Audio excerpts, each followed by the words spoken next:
Hello everyone, क्या हाल चाल। Welcome to new vlog. आज हम बात करेंगे कनाडा स्टडी वीज़ा के लिए कौन कौन से डॉक्यूमेंट्स चाहिए होते हैं। Step by step her document के बारे में बताऊंगा। सबसे पहले आपको क्या करना चाहिए। एक डॉक्यूमेंट है जिस पे लोग बिल्कुल भी फोकस नहीं करते और उसकी वजह से मुझे लगता है सबसे ज़्यादा रिफ्यूज़ल्स फेस करनी पड़ती हैं। अब कनाडा स्टडी वीज़ा के लिए जो सबसे पहली रिक्वायरमेंट है वो है आइल्स। अब आइल्स में कितने बैंड लेने हैं वो आप डिपेंड करता है कि आप +2 के बाद आ रहे हैं या आप आ रहे हैं ग्रेजुएशन के बाद। अगर आप आ रहे हैं +2 के बाद फिर तो आपकी रिक्वायरमेंट है 6 ओवरऑल और नॉट लेस देन 6। और अगर आप आ रहे हैं ग्रेजुएशन के बाद फिर आपकी रिक्वायरमेंट है 6.5 not less than 6। Overall graduation के बाद 6.5 बैंड चाहिए होते हैं और 6 से लेस नहीं। ठीक है। अब उसके बाद मैं आपको बताता हूँ कि कनाडा स्टडी वीज़ा की 2 कैटेगरीज हैं। पहली है एसडीएस और दूसरी है नॉन एसडीएस। अब इन दोनों में डिफरेंस क्या है, पहले हम बात करते हैं एसडीएस की। एसडीएस स्ट्रीम बोलते हैं स्टूडेंट डायरेक्ट स्ट्रीम। अब इसमें क्या होता है कि जो बच्चे अपनी रिक्वायरमेंट फुलफ़िल करते हैं, लाइक अगर वो +2 के बाद आ रहे हैं तो 6 बैंड, या फिर अगर ग्रेजुएशन के बाद आ रहे हैं तो 6.5 बैंड अगर उनके आ चुके हैं, ठीक है, और वो 1 साल की फ़ीस भर देते हैं, ठीक है, वो बच्चे एसडीएस में अप्लाई करते हैं, स्टूडेंट डायरेक्ट स्ट्रीम। और अगर आपके बैंड आते हैं 5.5 किसी एक मॉड्यूल में भी अगर आ जाएं, और या आप फीस 6 मंथ की पे करते हो, तो आपकी जो स्ट्रीम होती है वो होती है नॉन एसडीएस। अब पहले क्या था, बिफोर कोविड जो नॉन एसडीएस के रिज़ल्ट आते थे वो आते थे 2 या 3 महीने में, और एसडीएस के विदिन 15 डेज 2 हफ्ते के अंदर अंदर रिज़ल्ट आ जाता था एसडीएस वालों का। लेकिन कोविड के बाद अब बिल्कुल उल्टा हो चुका है, ठीक है। लाइक नॉन एसडीएस वालों को भी वेट करना पड़ रहा है 3 महीने।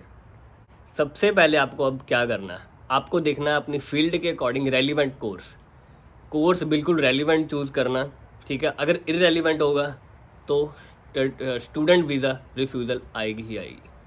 कोर्स आपका रेलिवेंट होना चाहिए। कोर्स आपका रेलिवेंट चूज़ करने के बाद आपको करना है उस कॉलेज में अप्लाई। अब कनाडा में 3 टेक्स आते हैं साल में। पहला आता है जनवरी, दूसरा आता है मई और तीसरा आता है सितंबर। और इन सब इनटेक्स में अप्लाई आपको मुझे लगता है कि 4 से 5 महीने पहले करना पड़ता है। सपोज़ आपने सितंबर इनटेक के लिए अप्लाई करना है तो आपको मार्च में प्रिपेयर हो जाना चाहिए, ठीक है। बिकॉज़ वो सितंबर के लिए मुझे लगता है फरवरी में या मार्च में खोल देते हैं पोर्टल्स ऑफ़र लेटर अप्लाई करने के। उसके बाद आपको ऑफ़र लेटर अप्लाई करनी है उस कॉलेज में। आप 2 से 3 ऑफ़र लेटर अप्लाई कर दो अच्छे कॉलेजेस में, जिसमें ऑफ़र लेटर आ जाए आपको। अब उसमें आपको ऑफ़र लेटर आ गई और उसके बाद आपने उस कॉलेज में फ़ीस डिपॉजिट करवा देनी है। जितनी भी उनकी फ़ीस आएगी, 1 साल की फ़ीस डिपॉजिट करवानी होती है। फ़ीस डिपॉजिट आपने अब करवा दी। अब आपने करवानी है जीआईसी। बहुत लोगों को नहीं पता होता कि जीआईसी होती है गारंटीड इन्वेस्टमेंट सर्टिफिकेट। अब कनाडा गवर्नमेंट क्या कहती है कि आपको हर स्टूडेंट अपने यहाँ बैंक अकाउंट ओपन करवाए और उसमें $10,000 डिपॉजिट करवा दे, ठीक है। यहाँ पे आके उनको अब आते ही उनको बेसिक नेसेसिटीज़ चाहिए होगी, जैसे अकोमोडेशन, ठीक है, आपको अपनी बेसिक ग्रॉसरी। अब आते जॉब तो होगी नहीं किसी के पास, तो वो उस डिपॉजिट में से निकलवा सकते हैं। फर्स्ट टाइम जब अकाउंट हम एक्टिवेट करवाते हैं कनाडा आके तो उसको मिलते हैं $2,000 और उसके बाद हर महीने उसको $670 के अराउंड मिलते हैं, ठीक है, 1 ईयर के लिए, उसी अकाउंट में से जो हमने डिपॉजिट करवाएं इंडिया से। अब फीस होगी आपकी जीआईसी होगी। अब जो मेन डॉक्यूमेंट है जिस पे लोग बिल्कुल भी फोकस नहीं करते और उसकी वजह से बहुत ज़्यादा रिफ्यूज़ल्स आती हैं, वो है एसओपी, स्टेटमेंट ऑफ पर्पस। इसको बहुत लाइटली ले लेते हैं और इसकी वजह से इतने ज़्यादा रिफ्यूज़ल्स फेस करने पड़ते हैं बच्चों को। इस डॉक्यूमेंट में आपको हर एक चीज़ क्लियरली एक्सप्लेन करनी चाहिए। अगर आप खुद नहीं लिख सकते, किसी प्रोफेशनल कंटेंट राइटर से इसे ज़रूर लिखवाएं। खुद ना लिखवाएं या अपने एजेंट के उस पे एजेंट पे डिपेंड ना रहें कि वो जैसे भी लिख देगा वो अच्छी लिखेगा। उन्होंने एक इनटेक में 200 या 300 बच्चों का वीज़ा अप्लाई करना होता है, तो वो उतना फोकस नहीं कर पाते हर एक बच्चे पे। सो आप अपनी एसओपी पे खुद फोकस कीजिए मुझे लगता है कि सबसे ज़्यादा जो प्रॉब्लम आती है स्टडी वीज़ा में वो आती है एसओपी की। एसओपी होती है स्टेटमेंट ऑफ पर्पस।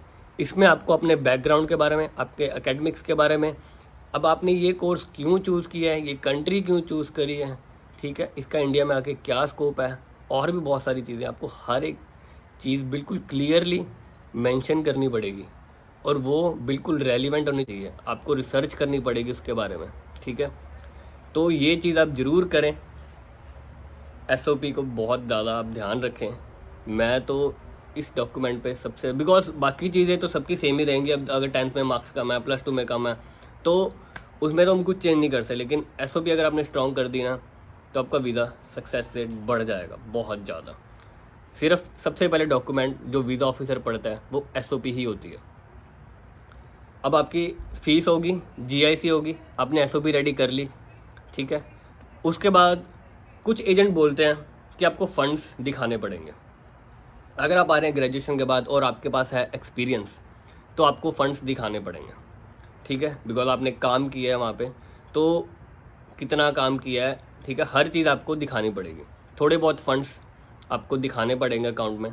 अगर बच्चे आ रहे हैं +2 के बाद फिर तो पेरेंट्स के ही लग जाते हैं डॉक्यूमेंट्स, अगर आपका एजेंट बोलता है। अगर नहीं बोलता, वैसे एसडीएस की रिक्वायरमेंट नहीं है फ़ंड्स दिखाने की, पर आजकल बच्चे दिखा रहे हैं, मैंने भी इवन दिखाए थे, ठीक है। अब आपने फ़ीस भर दी है, जीआईसी भी आपकी डन हो चुकी है। अब आपने वेट करना है, 3-4 दिन में आपको रिसिप्ट्स मिल जाएंगी दोनों की। जीआईसी का आपको कंफर्मेशन लेटर मिल जाएगा बैंक अकाउंट की तरफ से, और फ़ीस का आपको कॉलेज फ़ी रिसिप्ट दे देगा। अब आपकी हर चीज़ हो गई है रेडी। अब आपको अप्लाई करना है वीज़ा के लिए। अब वीज़ा फाइल आपका एजेंट कर देगा और आपको वेट करना है वीज़ा के लिए। Thank you.